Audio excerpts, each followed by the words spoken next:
जब हम बात करते हैं कि देश में अपराध बढ़ रहे हैं या घट रहे हैं, तो आखिर क्या रीजन है? और कोई तो लॉजिक होना चाहिए, क्योंकि आप ऐसे रेंडमली तो नहीं बोल सकते कि देश में पार्टी ये बोल रही है, क्योंकि हर पार्टी एक दूसरे को आरोप लगाती रहती है। आज हम यही बात करेंगे कि जो करंट अफेयर का ना सबसे ज्यादा चर्चा का टॉपिक है, अभी एनसीआरबी की रिपोर्ट आई है। एनसीआरबी एक ऐसी बॉडी है जो जितने भी इंडिया में जो अपराध होते हैं उनको रिकॉर्ड करती है। इसके बारे में डिटेल में बात करेंगे, क्या है, क्या रिपोर्ट में कहा गया है, किन किन एरिया में अपराध बढ़े हैं, किन किन एरिया में सरकार काम कर रही है, क्या कुछ है, उसके बारे में डिटेल में बात करेंगे। ये आपके प्रीलिम्स और मेंस के लिए बहुत ज्यादा इंपॉर्टेंट टॉपिक है। ये आप सोसाइटी से लेकर हर सेक्शन में इसको कोट कर सकते हैं, इवन एससी से लेकर एथिक्स में आप इसको कोट कर सकते हैं। देखिए यहाँ पर हम बात करेंगे, जब एनसीआरबी रिपोर्ट की बात करते हैं, ये 2003 की रिपोर्ट 2023 की रिपोर्ट है, तो यानी कि प्रकाशित अभी हुई है, डाटा पुराना है। तो ये क्या बोलते हैं एनसीआरबी, सबसे पहले जान लेते हैं कि एनसीआरबी है क्या, जिसकी हम रिपोर्ट की बात कर रहे हैं, और एनसीआरबी क्यों इतना ज्यादा इंपॉर्टेंट हो जाती है। देखिए ये एक क्या है, 1986 में बनाई गई नेशनल क्राइम रिकॉर्ड ब्यूरो है, राष्ट्रीय आपराधिक रिकॉर्ड ब्यूरो है, अपराधों का रिकॉर्ड रखती है। ये संस्था under the ministry of home affair, गृह मंत्रालय के अंडर में आते हैं, क्योंकि आप जो भी रिपोर्ट करने जाते हैं तो वो पुलिस में आपकी रिपोर्ट लिखी जाती है। India central agency for crime data collection, ये कलेक्शन करती है, यानी जैसे अलग अलग यूपी में कितने हुए हैं, एमपी में कितने, राजस्थान, छत्तीसगढ़, बिहार, पश्चिम बंगाल, इसके अलावा तमिलनाडु से लेकर आप देखेंगे ना, नॉर्थ ईस्ट से लेकर पूरे इंडिया में कितने हैं, उनका डाटा कलेक्ट करती है, एनालिसिस करती है, and dissemination it flagship annual publication, हर साल पब्लिकेशन करती है। India's crime to provide most comprehensive statical picture of crime pattern across the country, यानी ये सरकार की संस्था है, और जो ये बोलती है तो उस डाटा को आप ऑथेंटिक मान सकते हैं, और वो ऑथेंटिक ही होता है, और वही आपको हर जगह कोट करना होता है। तो सरकार क्या बोल रही है और क्या कुछ है, इसके बारे में हम बात करेंगे। देखिए सरकार ने क्या बोला है, ये जो रिपोर्ट आई है इसमें है देश में जो टोटल क्राइम रजिस्टर किए गए हैं, कोग्निजेबल क्राइम इन 2023 में कितने कोग्निजेबल क्राइम्स रिकॉर्ड किए गए हैं, तो ये है, इनमें 7.2% इंक्रीज है संज्ञेय अपराध, तो ये 7 इसका इंक्रीज है 2% का, और जो टोटल क्राइम है ये है 62.4 लाख अपराध रिकॉर्ड किए गए हैं। इसमें अपहरण, हत्या, डकैती, रेप, इसके अलावा ऑनलाइन क्राइम से लेकर सारे के सारे हैं, सुसाइड से लेकर सारे हैं। ये है क्राइम रेट है पर लाख पर 448 से पहले था 422 था, यानी कि सीधे सीधे इंक्रीज हो रहा है। इसके अलावा साइबर क्राइम के मामले देश में 31.2% बढ़े हैं, यानी सरकार को इस एरिया पर ज्यादा काम करना चाहिए, बाकी एरिया पर भी करे, इस एरिया के मामले ज्यादा बढ़ रहे हैं, तो सरकार इन एरिया को एनालाइज करके उसी के अकॉर्डिंग अपनी पॉलिसी बनाती है। जो डिजिटल क्राइम है इसमें ये दिया है कि ये क्या है, 86,420 केसेस रिकॉर्ड किए गए। ये वो केस हैं जो रिकॉर्ड किए गए, नहीं रिकॉर्ड वाले इसमें नहीं है, ये सिर्फ रिकॉर्ड है। जैसे आप एफआईआर लिखवाने जाते हैं ना, जल्दी से एफआईआर नहीं लिखते हैं, पर ये वो हैं जो एफआईआर लिखी गई, जो रिकॉर्ड किए गए, जो कंप्लेंट वगैरह आई वो हैं। इसमें इनका मोटिव क्या होता है, ऑनलाइन साइबर क्राइम का इनका ज्यादातर का मोटिव है फाइनेंशियल फ्रॉड, वित्तीय अपराध, इसके अलावा प्राइमरी मोटिव होता है, और इसमें ज्यादातर मामले बड़े हैं, यानी कि पैसे के मामले में, आपके अकाउंट में क्या है, इस तरह के मामले, और उससे पैसा ट्रांजैक्शन करवाना, और किसी न किसी तरीके से ये मामले बड़े हैं। इनमें सबसे ज्यादा मामले कहां पर है, कर्नाटक में, कर्नाटक में सबसे ज्यादा मामले आए हैं। फिर उसके बाद तेलंगाना में हम देखते हैं सेकंड नंबर पर है। कर्नाटक में जो क्राइम रिकॉर्ड हुए हैं 21,889, फिर इसके अलावा तेलंगाना में आए हैं। इस तरह के मामले साइबर क्राइम के सबसे ज्यादा निकल के। ये है महिलाओं के खिलाफ जो मामले हैं, इनमें क्या है, ये भी मामले बड़े हैं 0.7%, और टोटल मामले 4,48,211 रजिस्टर किए गए हैं। इन डाटा को आप नोट करते जाइए, ये आपको पेपर में काम आने वाले हैं। जब भी जो सेक्शन लिखे उसमें उसका डाटा पुट कर देना। इसमें क्या है, इसमें सबसे ज्यादा कौन से मामले लीडिंग कैटेगरी में है, क्रूरलिटी bye husband and his relative, यानी जो महिला है उसके हस्बैंड या उसके संबंधियों द्वारा उनके खिलाफ क्रूरता किया जाना, मारपीट, झगड़ा, इस तरह का। इसमें 29.8% इस तरह के मामले हैं। इसलिए बोल रहे हैं ना कि देश में सेक्स रेशियो भी इतना कम है, महिलाओं की संख्या कम है। किडनैपिंग के मामले हैं और अपहरण के मामले हैं, ये है 19.8%। इसके अलावा है ये है कि असल्ट, वुमेन का असल्ट किया जाना, यानी उनसे अभद्रता किया जाना, ये जो मामले हैं उनको नुकसान पहुंचाना 18.7%। ये मेन मामले निकल के आए हैं। जो मामले हैं इनमें 4,48,211 में डाउरी केस, दहेज के मामले, सरकार ने 1961 में दहेज प्रतिषेध अधिनियम लागू किया था 1961 में, कितने साल पहले। आज भी दहेज ले या दिया जाता है और दहेज के मामले जो रिकॉर्ड किए गए डाउरी रिलेटेड केसेस 14%, इसमें बढ़ोतरी हुई है। यह 15,489 मामले आए हैं सामने। और इसमें क्या रहता है, जैसे दहेज उत्पीड़न के उसको परेशान किया जा रहा है, ये वो मामले हैं। दिल्ली क्या है, दिल्ली में है सबसे ज्यादा हाईएस्ट क्राइम रेट पर लाख वुमेन पॉपुलेशन, जनसंख्या पर लाख महिलाओं का अगर देखा जाए तो दिल्ली में सबसे ज्यादा मामले महिलाओं के खिलाफ अपराध के सामने आए हैं। अगला है जो बच्चों के खिलाफ अपराध के मामले किस तरह के आए हैं, क्योंकि अभी तक हम डिजिटल क्राइम देख चुके, महिलाओं के खिलाफ देख चुके हैं, अब बच्चों की बात करेंगे। बच्चों के खिलाफ ये भी बड़े हैं, और ये क्या है, क्राइम अगेंस्ट चिल्ड्रन इंक्रीज 9.2% बढ़े हैं। टोटल ये आए हैं 1,77,335 मामले सामने आए हैं। और इनमें जो ज्यादातर मामले हैं ना, ये क्या है, बच्चों के किडनैपिंग के मामले हैं, किडनैपिंग के मामले, उनके अपहरण के मामले, ये है 45% इनमें टोटल मामले में है। इसके अलावा उनके खिलाफ यौन शोषण जो रहते हैं ना पोस्को वाले, इसमें 38.2% मामले आए हैं। ये मामले काफी ज्यादा सीरियस इश्यू क्रिएट करते हैं, और ये क्या है, सरकार को बताते हैं कि देश में क्या हो रहा है और उससे कैसे निपटा जाए। ये सरकार पॉलिसी बनाती है। क्राइम अगेंस्ट वल्नरेबल ग्रुप, जैसे SC ST के खिलाफ मामले हैं। अगर आप शेड्यूल्ड ट्राइब के खिलाफ देखा जाए, ST के खिलाफ ये है, इनमें भी ये भी बड़े हैं मामले, 28.8% ज्यादा मामले बड़े हैं, यानी ज्यादा शिकायतें रजिस्टर की गई हैं। जो SC के खिलाफ जो मामले हैं ये भी 0.4% बड़े हैं। इसके अलावा जो विदेशी हैं, विदेशी व्यक्ति हैं जो क्राइम करते हैं, वे मामले भी काफी सामने आए हैं। और उन मामले में क्या है, उनमें जैसे ये भी बड़े हैं 21.2%।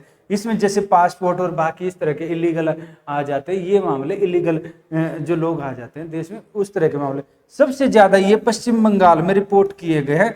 फॉरेनर वाले मामले जैसे बांग्लादेश और बाकी जगह से आते हैं, तो ये मामले हैं। अगर हम देखें सुसाइड के मामले टोटल, तो देश में 1.71 लाख मामले आए हैं टोटल। ये है 1,71,418 सुसाइड ये हुआ है, रिकॉर्ड की गई है। यानी इतने रिपोर्ट पर आए हैं, जो नहीं आए वो अलग है, ये इतनी रिपोर्ट है। इसमें जो फार्मर सुसाइड है, किसान के सुसाइड के मामले हैं, ये टोटल 10,786, ये 6.3% है। इन किसान अब भी आत्महत्याएं कर रहे हैं। महाराष्ट्र में है, महाराष्ट्र में सबसे ज्यादा मामले हैं, और इसके अलावा कर्नाटक में है। ये यानी सरकार कितनी भी बातें कर रही है कि भाई किसानों के लिए ऐसा होगा वैसा होगा, तब भी इस तरह के मामले रिकॉर्ड हो रहे हैं। और चाहे इसमें सेंटर गवर्नमेंट है या स्टेट गवर्नमेंट है, अब ये नहीं है कि ये पार्टी काम कर रही है वो नहीं कर रही है। हमारा काम रिपोर्ट बताना है, और हमारा काम फैक्ट के ऊपर काम करता है। हमारा काम ये रहता है कि भाई आपको संवैधानिक रूप से जो सही चीज है वो क्या है, और उसके बेस पर बात करना, वही आपके आंसर में काम आएगा। जो फॉरेन नेशन ये क्राइम है, इनमें भी हमने अभी पढ़ा कि ये इसमें भी बड़े हैं और पश्चिम बंगाल में है। इसमें जो मामले आए थे फॉरेन नेशन वाले, ये है foreign act violation, registration act है, पासपोर्ट एक्ट के, वीजा के है, इलीगल एंट्री के हैं, ये मामले सामने आए थे।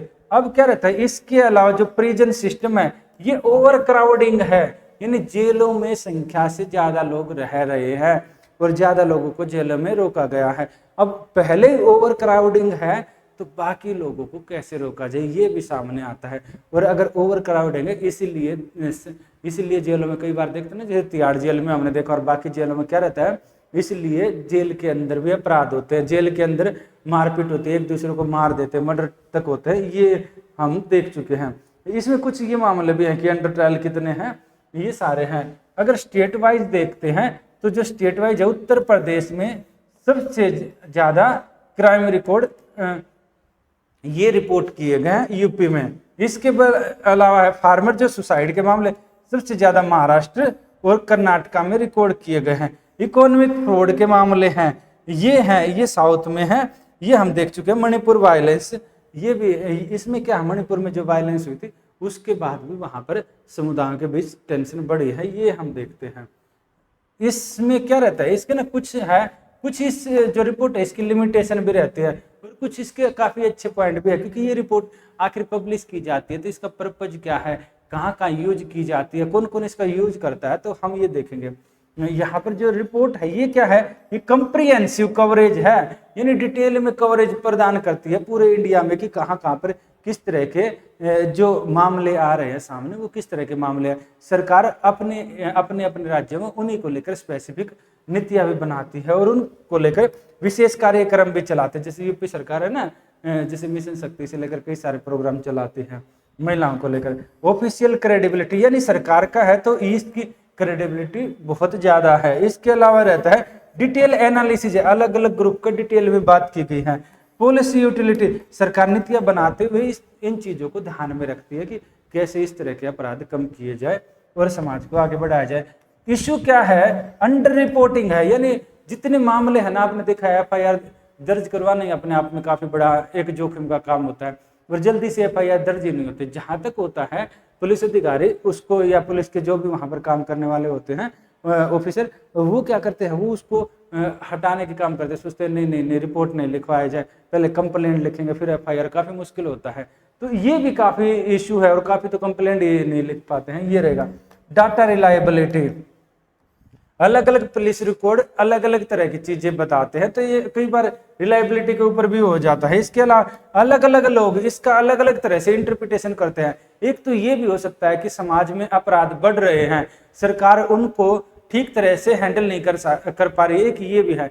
दूसरा एक ये भी है कि लोग क्या कर रहे हैं, अब ज्यादा मुखर होकर सामने आ रहे हैं और उनको ज्यादा रिपोर्ट करवा रहे हैं, यानी ज्यादा रिपोर्ट हो रहे हैं। क्राइम पहले भी हो रहे थे, अब रिपोर्ट ज्यादा हो रही है और इसमें पुलिस क्या कर रही है, काम अच्छे से कर रही है कि वो ज्यादा रिपोर्ट वहां मेंशन कर रही है। ये दोनों अलग अलग है, वो मैटर करता है आप कौन से वाला वर्जन एक्सेप्ट करते हैं, क्योंकि दोनों अपनी जगह से ठीक है। कि भाई ठीक है, जहां सरकार एक ये सरकार है कि भाई वो लोगों को आगे बढ़ावा दे रही है कि ठीक है, अगर आपके खिलाफ कोई अपराध हो तुरंत उसको रिपोर्ट करवाइए। दूसरा ये भी है कि बताए ना कि लोग भी अवेयर हो रहे हैं, ये भी एक मामला है। और एक ये भी एंगल है कि ज्यादा क्राइम हो रहे हैं किसी न किसी वजह से, तो वो आप लिमिटेड कंटेक्स्ट है, ज्यादा नहीं है कोई स्पेसिफिक, इसमें बहुत ज्यादा ऐसा कंटेंट नहीं है। Focus on number without underline structure question, किस चीज को नहीं, सिर्फ नंबर की बात करता है, कौन से किस तरह के केस है ये नहीं।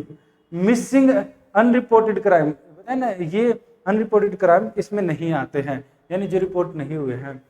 पॉलिसी इंप्लीकेशन, इसका आगे का क्या रास्ता हो सकता है, सरकार पॉलिसी बनाते हुए उन एरिया पर फोकस करे और इसके अलावा ये साइबर क्राइम है इसका इन्वेस्टिगेशन किया जाए, क्योंकि इसके मामले बढ़ रहे हैं देश में। अगर इसके मामले बढ़ते रहे तो डिजिटल इकोनॉमी कहाँ पर जाएगी और डिजिटल इकोनॉमी का क्या होगा, लोग डरना शुरू करते रहेंगे। तो ये है कैपेसिटी है, अधिकारियों की ट्रेनिंग करवाई जाए, उनकी कैपेसिटी बढ़ाया जाए ताकि इस तरह के मामलों पर तुरंत कार्रवाई की जाए और चाहे कोई भी डोमेन है, कहीं भी सर्वर है, उस पर कार्रवाई करते हुए तुरंत पकड़ के उसको जेल में डाल दिया जाए। एग्रेरियन रिपोर्ट, जो सुसाइड है, फार्मर सुसाइड है, उसके लिए कृषि में और सुधार करने की जरूरत है ताकि इस तरह के मामले खत्म हो जाए पूरी तरह से। अर्बनाइज क्राइम मैनेजमेंट, शहर में काफी अपराध हम देख रहे हैं, जैसे दिल्ली है, मेट्रोपॉलिटन सिटी है, तो शहरों में काफी अपराध है। इसके लिए अर्बन क्राइम मैनेजमेंट के लिए पब्लिक पार्टिसिपेशन किया जाए, इस तरह की चीजें, कम्युनिटी एंगेजमेंट बढ़ाई जा सकती है ताकि महिलाओं और उनके खिलाफ अपराध कम से कम हो और कोशिश किया जाए बिल्कुल भी ना हो लास्ट में जाकर। प्रिजन एंड जुडिशियल रिफॉर्म, इसमें क्या आता है, अंडर ट्रायल में खूब सारे हम देखते हैं जेलों में ओवर क्राउडेड हैं जेलें, तो इसके लिए क्या रहेगा, ये जुडिशियल रिफॉर्म किए जाए, यानी कि और ज़्यादा जज लगाए जाए, क्योंकि जज अपनी क्षमता जितने होने चाहिए उससे कम है जज, और जल्दी से जल्दी न्याय मिले, और जिनको बेल होने बेल हो, जिनको सजा पूरी हो उनको सजा पूरी हो। तो ये इस तरह के किए जाए रिफॉर्म। इसके अलावा विक्टिम सेंट्रिक अप्रोच, इसमें क्या रहता है, जो दोषी है जैसे महिलाएं हैं, बच्चे हैं और वल्नरेबल सेक्शन है, दोषी नहीं, जो यानी कि जिनके खिलाफ अपराध हुए हैं उनको सेंटर करके उनकी सेंट्राइज अप्रोच हो। पुलिस वाले देखते हैं कि जब महिलाएं बच्चे बहुत ज़्यादा, कई हर जगह नहीं, कई बार ऐसी खबरें सुनने में आती है कि बहुत अच्छे से व्यवहार नहीं करते, तो ये अप्रोच है ना, ये बदलनी चाहिए। इसके अलावा कंप्रिहेंसिव डाटा कलेक्शन, कोशिश किया जाए कि हर तरफ से जहाँ से भी हो डाटा कलेक्ट किया जाए, और कलेक्ट करके उसका कंप्रिहेंसिव हर केस का सबका रिपोर्ट किया जाए, तो उससे क्या रहेगा ना, उससे ज़्यादा अच्छी पिक्चर सामने आएगी। इन सब को क्या रहता है, इन सब को ठीक करके सोसाइटी में आगे बढ़ा जा सकता है, और ये एक मिरर का काम कर रहा है देश के सामने कि देखिए इस तरह के अपराध बढ़ रहे हैं और इस तरह रिपोर्टिंग हो रही है, इस रिपोर्टिंग को ठीक से यूज करके हम आगे बढ़ सकते हैं, और आप अपने आंसर में इसको यूज करके आगे इस सेंस में बढ़ सकते हैं कि पॉलिसी वगैरह में अच्छे से उनका इम्प्लीमेंटेशन किया जाए और इन जो सॉल्यूशन है इनका इम्प्लीमेंट किया जाए। आप अपने आंसर में इसको मेंशन कर लीजिएगा।